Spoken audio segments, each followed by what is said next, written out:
Welcome back to Matt's Automotive Channel. This is part 4 of the video series. In the previous video, we pulled the pistons out of the block, which was actually a bit of a challenge since one of these pistons had actually seized up in it and we weren't able to turn it over.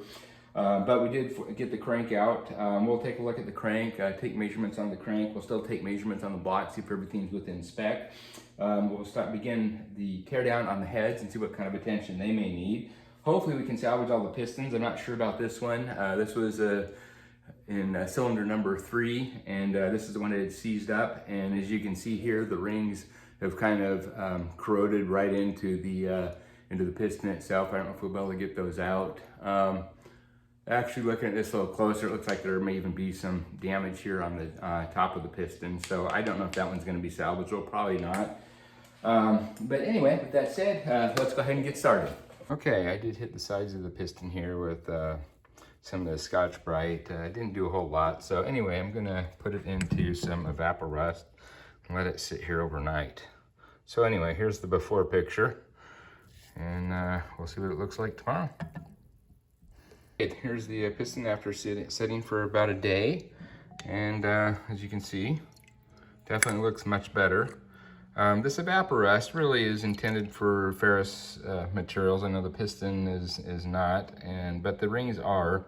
But you can see some of that rust is kind of bleeded over onto the piston itself. We'll go ahead and try to scour some of this off and see if we can't get those rings out.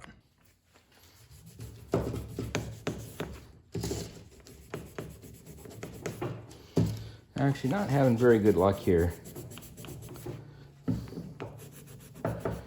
So anyway, at least I have enough of the debris off the edge of the rings here. So hopefully I can find, there we are, there's the little edge where they come together.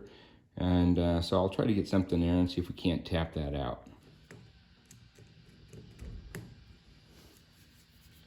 I think this is going to be a lost cause, folks.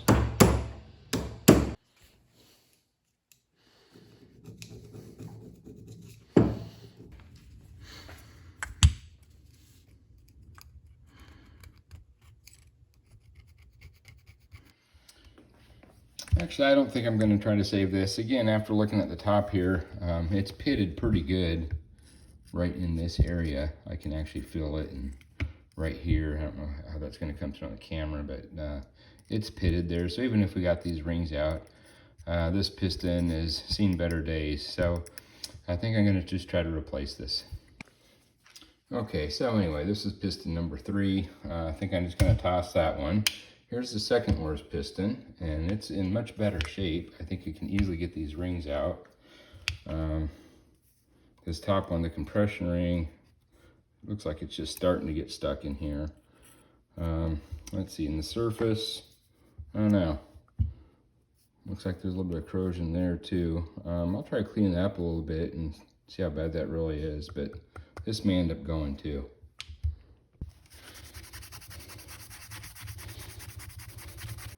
Actually, that's still pretty flat. I think we can save this one. All right, so let's see if this ring will come out. Wow, it's really stuck in right here. As I'm trying to work this out, you can see here where it's really sticking in, the ring has started to rust in there. So it kind of expands it, and then it just fills it in, and it's very difficult, very tight fit. Very difficult to get out. Okay, I just went ahead and put on some gloves. I think I'm just gonna send it. Just pull this thing. It'll either break or come out. Oh, there we are. Looks like it's coming. There we go. We got it out. We'll definitely have to clean these grooves up a lot.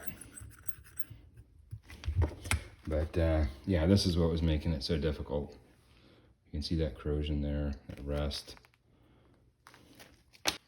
Okay, and here's the next worst one, piston number 5. This one's seized in here pretty good. Yeah, I can see right there where the rings come together. I don't know, this one may be a little difficult. Okay, well, it looks like 3 and 5 are definitely bad. 2 is questionable. If we can clean out these grooves enough, I think we can reuse that one. All the rest of them are in pretty good shape. They look like this. This is how it should look, where the rings move around freely in there, and then when you put them in, they can compress and seal up against the cylinder wall. So anyway, we may end up having to replace 3 at a minimum 2. All right, I went to a local engine rebuilder supply place here, and I got 2 new pistons to replace the 3 and 5. They're, however, pretty dirty, so I'm gonna put them into this Chem Dip and clean them up. Okay, this Chem Dip works really well for cleaning carbon off things. So, it's got this little tray here that you can just put things in and lower it down. I'll let them sit there for a day, and they should be all cleaned up by morning. Okay, while we're waiting for the pistons to clean up overnight, let's go ahead and examine this crank. Get this rear main seal off here, and then we'll wipe down all these journals here, and we'll take some measurements and see if this crank is in spec. All right, interesting here. I just pulled the rear main seal off, and if we take a closer look at it here, you'll see this abnormality right here, which means it wasn't installed correctly. I'm sure it was leaking pretty bad. This spring here obviously wasn't pulling this seal in to make a good seal against the crankshaft. So yeah, here's the spring. So you can see that it's probably leaking really bad from here.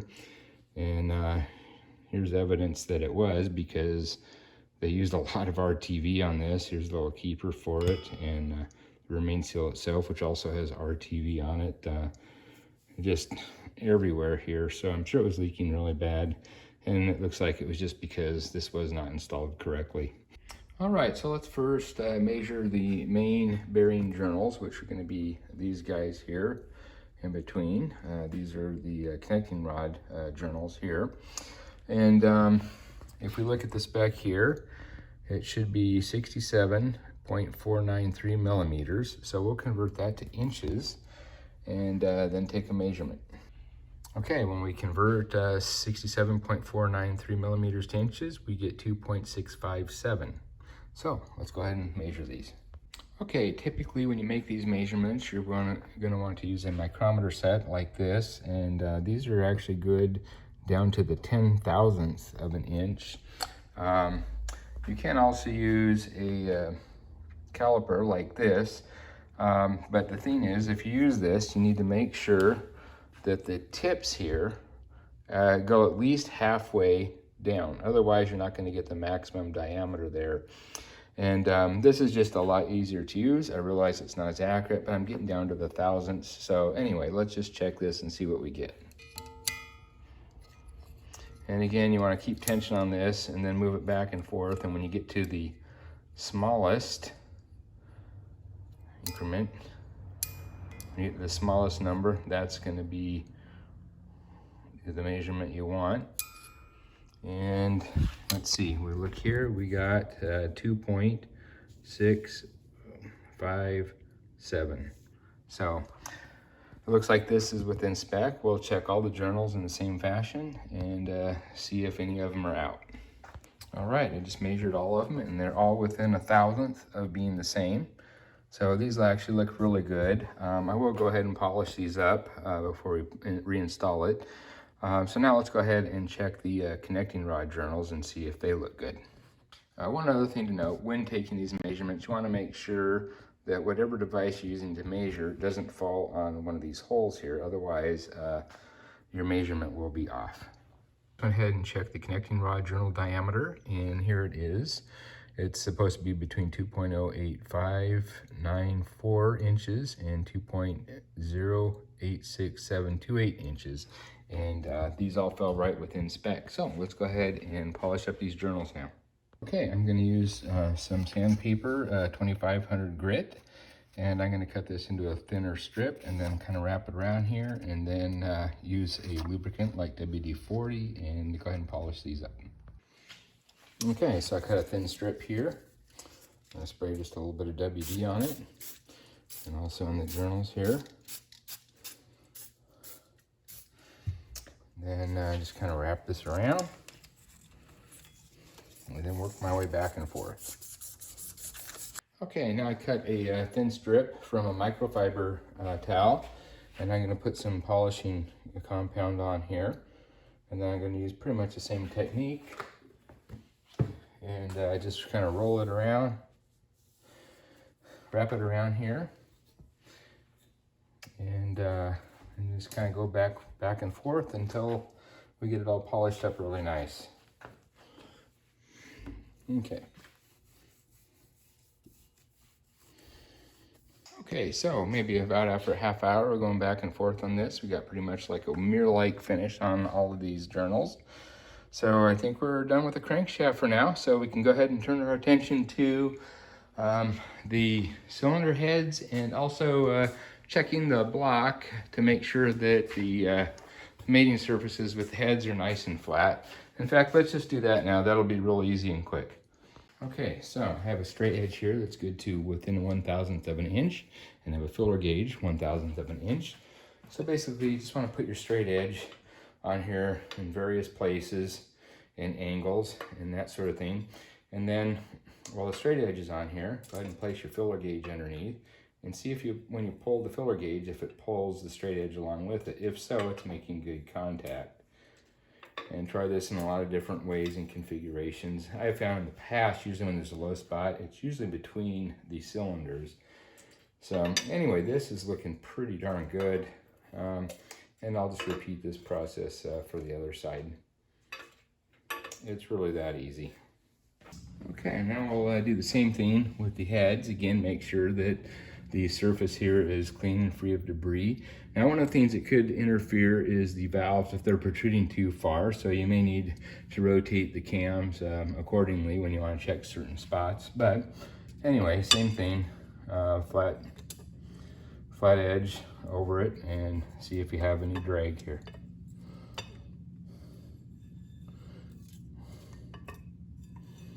This is looking pretty good.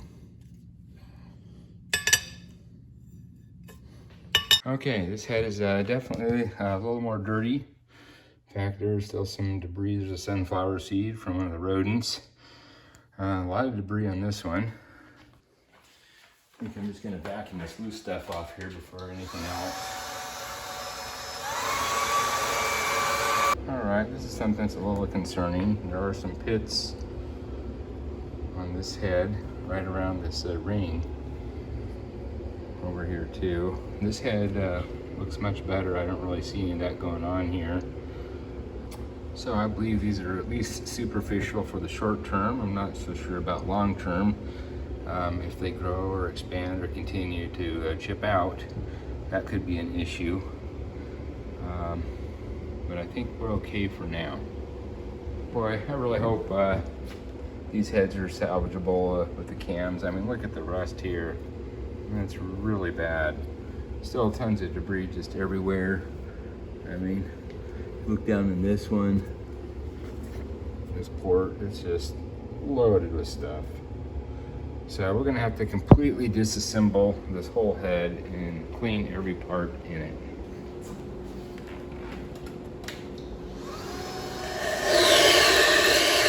Let's take a brief break from the cylinder head. It's the next day, and let's take a look at see what these pistons look like after being soaked overnight.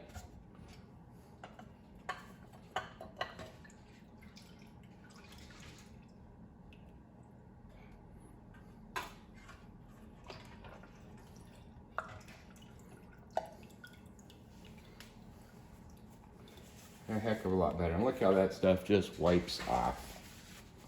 It's really amazing stuff.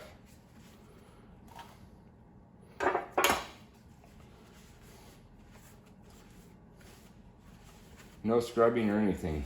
Just basically let it sit overnight, wipe it off, and then you got something that's pretty darn clean.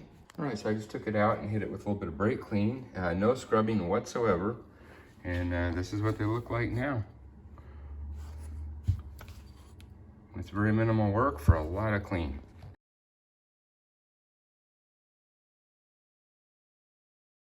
Okay, the next thing I want to do is go ahead and pull these cam sprockets off. There's a couple things that you need to be aware of before doing that, and I'll show you over here on this other head. One of the things that you need to be mindful of is that I think pretty much no matter how you clock these gears, there's always going to be some valves open, and you'll see that they kind of protrude beyond the edge of the flat part of this head here. And if you have it laying down on a flat surface, these valves could make contact, and if you're really wrenching on this, you could potentially damage something. So if you're going to do it with it laying horizontally, I'd support it with something. I got a couple 2x4s here on each end so that you can see the valves down here are clear. And if I do turn them, they're not going to go into the countertop and then stress the valves. The other way to do it, I guess, would be to just have it up on the end like so. Also, when you try to turn these, it's going to actually spin the cams, and so you need to hold the cams in place. Now, there are special tools for it. This is one of them. However, this is for the single overhead cam, and they do make these for the dual overhead cam as well. So there's 2 of these clamps on one, and that basically just locks the 2 cams together so that you can apply some torque on these and tighten up the bolts or loosen them or whatever you need to do. Another thing that you can do, I'll show you here, is hold the back of the cam with just a 3/8 inch square and go right in here and hold it that way. So there's a couple options there. I wouldn't recommend using vice grips and holding it here because you wouldn't want to damage the cam itself. And so anyway, with taking these bolts off, you really don't even need some kind of holding tool if you're using an impact wrench. There's a lot of mass here, enough mass to, have those little impulses here pull the bolt out without actually turning the cam. However, when you put it on, you're going to need to hold it in some fashion. So the reason I didn't get the holders here for the dual overhead cam is they're quite expensive, and I don't know why there's such a difference. If you get the set of tools for the 4-valve, I think it's around 180 bucks, 200 bucks or something, whereas I got this for the single overhead cam, I think for around $30. So huge difference, and I don't know why. Another difference here is the valve spring compressor. Again, this is for the single overhead cam, and it does not work on the 4-valve. This part goes underneath the cam here, and then this would normally go right in here, and then you would put a 3/8 inch drive here for your socket wrench, and then pull down, and then it would push on the spring here. However, at these 4 valves, there's not enough room, and so the kit that is for the 4 valve actually locks into the side here, comes into the side, and then pushes down from the side. And you can see that there's enough room if you come in from the side, but not if you come in this way. So this one does not work with the 4 valve. So what I'm going to do is rotate these cams to unload the spring tension from these cam followers, and then push them out, and I'll show you how I'll do that. So I think I can get away from having to use any of the specialty tools. So anyway, let's go ahead and give this a shot. Now that I have the cylinder head here bridged, I don't have to worry about valves making contact with anything. I'll go ahead and zip these off.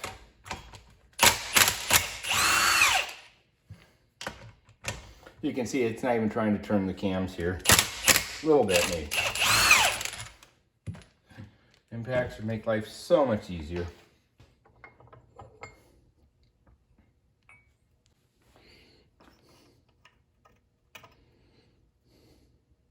Okay, to get the cam followers off, I'm going to look for lobes that are not compressing the spring at all, so they'll be easier to get off. You can see here the lobes are up, so there's no tension or very little tension, minimal tension on the spring at this point. So I'm going to put a little screwdriver in there and try to pop that off. Now again, normally the proper way to do it is to compress the spring and then pop these off.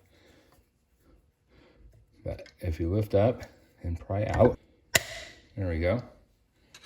And same thing here. Boom, real simple. And we'll just go around and then spin these cams until we find lobes that are not compressing the spring, and then remove those cam followers. Okay, once those are popped off, just get a magnet and then pull them.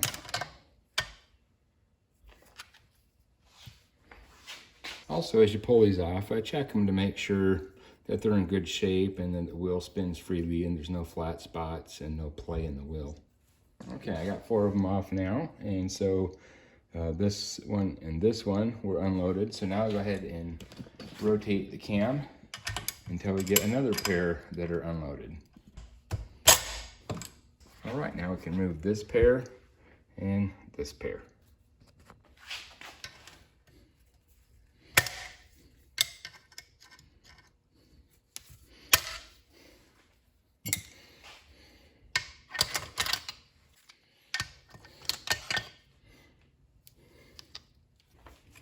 Okay, we almost have them all now.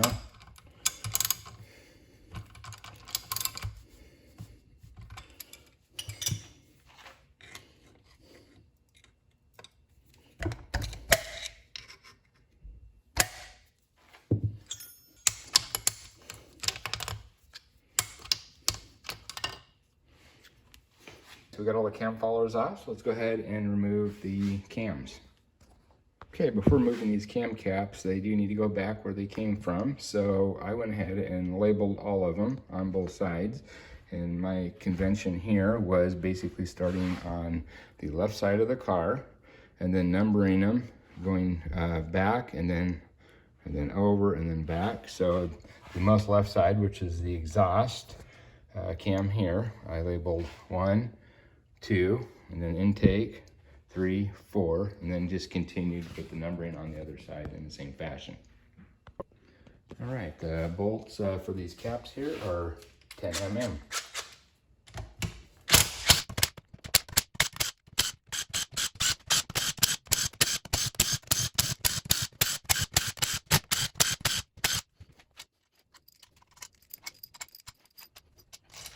Now, one thing to note, on the exhaust side here, on the further side, the bolts are a different length. You'll see that those are actually a little bit shorter. Okay, now to get these off, if you just kind of gently rock them back and forth, they will pop loose. There we go. Okay, now to get these off, we're gonna, on the secondary tensioner, we're gonna use the C-clamp and then compress it. And once it's compressed, go ahead and put in a little pin that will hold it in place. There we go. Now we have the tension off. Okay, now we got the bolts out, so I can go ahead and work these sprockets off.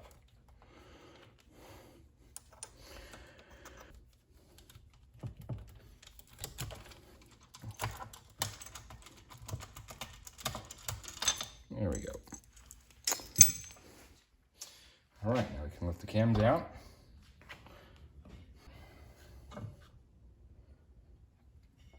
And I don't remember if I pointed out earlier, but I did go ahead and mark the cams as well. I labeled each of them either left or right, and then exhaust or intake. So this is left exhaust, and the other is left intake. Now we can go ahead and pull out all the lifters.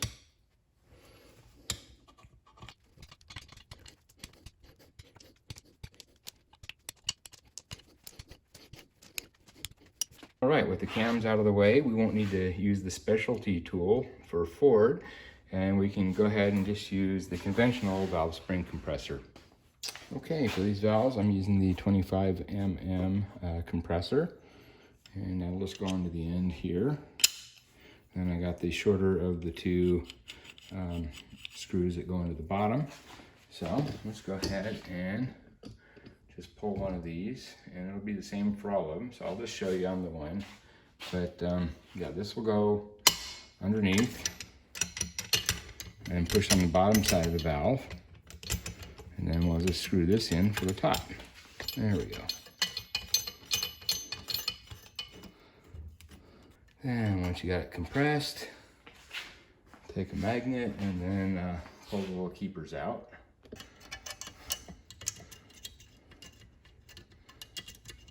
Looks like a little more compressing. There we go. I'm sure those will come out now. Okay, there's one. And there's two. Okay, once those are out, we can let the tension off.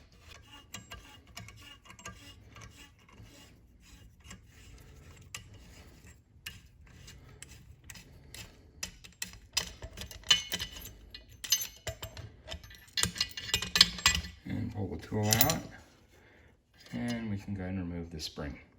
And now the valve, we can just push out through the bottom there. So let's give it a little push here, and valve come right out here on the bottom.